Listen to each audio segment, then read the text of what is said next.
자, 여러분, 이번에 다루게 될 것은 문학작품 감상의 관점이라고 하는 가장 중요한 인트로를 깔아드리겠습니다.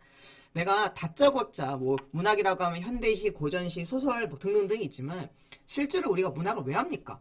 해석하려고 하는 거잖아요. 그럼 내가 문학을 어떠한 관점에서 해석할 것인가에 대한 이야기가 빠질 수가 없어요. 근데 오늘 그런 해석의 관점 플러스 여러분들 지금 이거 왜 들어요? 결국에는 시험 보고 문제 풀라고 하는 거잖아. 그때 그 문제 풀 때 어떠한 생각과 어떠한 마인드를 가지고 문제를 풀면 지문을 읽으면 도움이 되는지 끝까지 한 방에 설명하도록 할게요. 사실 모두의 공부의 기본은 여기 있어. 이게 정립되는 순간 나머지 건 그냥 끝난다. 디엔드다 생각하시면 좋겠습니다. 알겠죠? 자, 이 강의의 특징 혹은 이 교재의 특징은 이렇게 한자어가 있다는 거예요. 그래서 한자를 통해서 어떤 제목의 의미를 좀 파악해보고 조금 더 나아가면 여기 영어도 있잖아요. 여기 뭔가 좀 요즘 글로벌 시대 아닙니까? 그렇기 때문에 뭐 적절한 영어 정의가 있다면 조금 더 잘 이해할 수 있을 것 같아요. 세 번째는 이러한 표현들. 사실 문학이 어려운 이유는 똑같은 이야기를 다양한 언어로 활용하기 때문에 어려운 거거든요.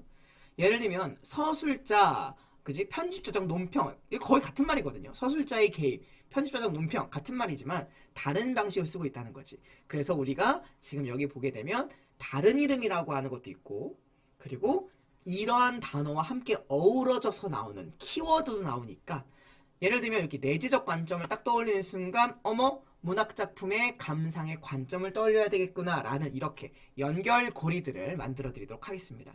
그리고 문학개념어 책이 가장 흔하게 있는 정의와 그리고 이 내용을 잘 설명하고 있는 본문까지 있고 그 밑에 보게 되면 이렇게 심화 지식도 있다라는 거 이렇게 저희 책 구성이 이루어지고 있고요. 이 다음 페이지 넘어가게 되면 조금 전에 배웠던 것에 대한 뭐가 있다? 예시들이 있으니까 우리의 수업은 바로 예시 중심으로 갈 것이다 라고 이해하시면 좋겠습니다. 자, 그래서 제일 먼저 뭘 할 것이냐? 자, 문학작품의 감상 관점에 대해서 설명하도록 할게요. 관자는 볼 관자예요. 이게 여기 한자 보여요? 이 한자에 이게 눈으로 본다는 뜻이거든요. 그래서 뭘 봐? 눈으로 봐서 점검할 거야. 그래서 내가 문학을 어떠한 관점에서 살펴볼 거야? 라는 내용을 갖고 있고요. 영어로 치게 되면 the appreciation, the view of literary works라고 얘기합니다. 방금 발음 좋았다, 그치? 자, literary라고 하는 건 문학이라는 뜻이고 works라고 하는 것은 작품이 되겠죠. 이라는 거 아니에요. 문학적 작품의 오브 있고요. 자, view. 이게 view가 뭐야? 내 견해와 관점이라는 뜻인데 여러분 appreciate 하게 되면 감사하다라는 뜻으로 알고 있잖아요. 근데 이게 appreciation 이란 명사형으로 가게 되면 tion이 붙은 명사형으로 가게 되면 감상, 영화를 감상하다, 문학을 감상하다라고 하는 명사형으로 바뀝니다. 그리고 앞에 정관사 더는 the appreciation이 아니라 알파벳 A로 시작하니까 the appreciation view 이런 식으로 발음이 되지 않을까 싶습니다. 맞나요? 자, 그래서 그것에 대한 다른 이름은 해석 방법이나 감상의 시각, 관점 혹은 문학작품 해석의 관점 이런 식의 단어를 사용하게 되고요. 대표적으로는 내지적 관점과 외지적 관점이 있고요. 그 중에서도 그렇죠? 내지적 관점을 다른 말로 우리 절대적 관점이라고 얘기하고 하나만 더 적어줄까 오른쪽에 외지적 관점을 상대적 관점이다 라고도 얘기한다는 거 잊지 않았으면 좋겠어요. 일부러 이렇게 안 써준 거는 여러분들의 필기로 적으라고 한 거니까 지금 책에다 적으시면 됩니다. 상대론적 혹은 상대적 관점이라고 적으시면 좋을 것 같아요. 자, 정의가 뭐냐? 문학작품을 감상할 때 독자가 문학작품을 보고 생각하는 태도나 방향 별거 없죠? 그래서 크게 두 가지 뭐가 있다? 내재와 외재가 있다 라고 생각하시면 좋을 것 같아요. 그런데 자, 이 내재와 외재를 설명을 제가 조금 더 디테일하게 하기에 앞서서 자, 문학을 배워야 될 때 가장 중요한 것들에 대해서 한번 설명해 보도록 하죠. 자, 우리 함께 메모장을 보실까요? 방금 우리가 어떤 작품을 볼 때는 뭔지 모르겠지만 내지적 관점과 외지적 관점에 주목해서 보라 라고 이야기를 했어요. 그런데 이번 문학 시간에 더 중요한 건 바로 모든 문학을 볼 때는 내용적인 측면과 그리고 기술적인 측면을 보라라는 이야기가 주제입니다. 선생님 무슨 뜻이에요? 무슨 뜻이냐면 우리가 어떤 문학 작품을 해석할 거야. 우리 뭐 해석할까요? 해리포터 할까요? 반지의 제왕? 뭐 이런 거 할까요? 해리포터라는 책을 읽었을 때 기본적으로 글을 읽고 나면 우리 머릿속에 뭐가 남아요? 스토리, 그쵸? 내용이 남잖아요. 해리가 뭐 엄마 아빠 버프로 태어나가지고 볼드모트인가?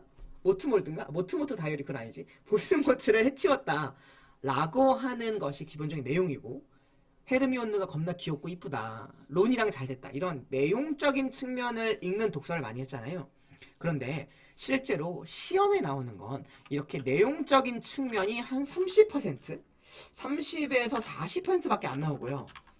그거 말고 표현법이라 그래서 아까 얘기했던 것처럼 뭐 시간과 공간의 변화라든지 아니면 역설법이라든지 편집자, 서술 시점 같은 이러한 전문적인 것들을 물어보는 거를 우리는 기술적 측면 혹은 표현적 측면이라고 얘기하는데, 이것들이 6, 70%가 나와요.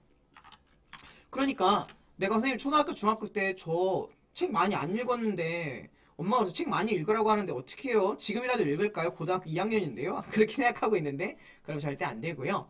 내용적인 측면과 기술적인 측면, 그래서 이 뒤에 부분이 우리가 이번 강의를 통해서 학습해야 될 부분이고, 이 내용만 정확하게 알더라도 문제 풀 때 큰 지장은 없습니다. 아시겠죠? 그래서 앞으로는 모든 지문, 모든 문제를 풀 때는 항상 always, 그죠? 늘 뭐한다? 내용적인 것을 파악하고 플러스 표현법도 파악하겠다라는 마음가짐을 갖고 있어야 돼요. 그냥 내용적인 것만 파악하게 되면 진짜 중요한 어려운 문제가 다 틀리거든. 그래서 모든 질문 항상 내용과 기술, 내용과 표현이라는 그러한 두 양축을 머릿속에 새기는 것이 제일 중요합니다. 이번 문학을 처음 하는 친구들이라면 반드시 해야 되고, 이미 문학을 잘 알고 있는 그대들이라도 표현법에 대한 강조, 중요함은 잊으시면 절대 안 됩니다. 아시겠죠? 그런 맥락에서 하나 더, 두 번째, 더 중요한 게 있어. 내용을 위한 해석과 문제풀이를 위한 해석은 달라요. 지문을 읽을 때 혹은 문학작품을 읽을 때 단순히 그냥 내용만 이해할 거야 라고 읽는 태도와 스토리가 이런 스토리가 있네, 남주랑 여주랑 싸우네, 여자가 이쁘네, 남자가 잘생겼네, 이런 내용적인 것만 있는 것이 아니라 출제자가 이미 문제를 줬잖아. 그 준 문제를 가지고 우리가 뭐 할 거야? 지문을 읽어야 되는 거니까 문제에서 요구한 대로 쏙쏙쏙 뽑아서 읽는 태도가 되게 중요하거든. 다시 한번, 문제에서 요구한 대로 읽는 태도가 중요하다.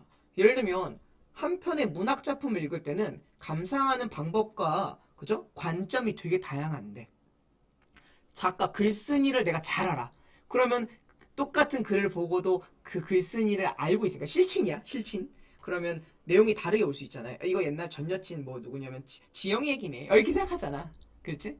그렇게 작가 중심으로 읽을 수도 있고, 아니면 사회적 배경, 이 글쓴이가 뭐 윤동주나 이육사 선생님 같은 경우는 어떻죠? 일제강점기를 살았잖아요. 그러니까 거기에 나와 있는 햇볕 하게 되면 뭐 조국의 광복이라든지 이런 평화라든지 이런 긍정적 단어를 연결시켜서 생각하잖아요.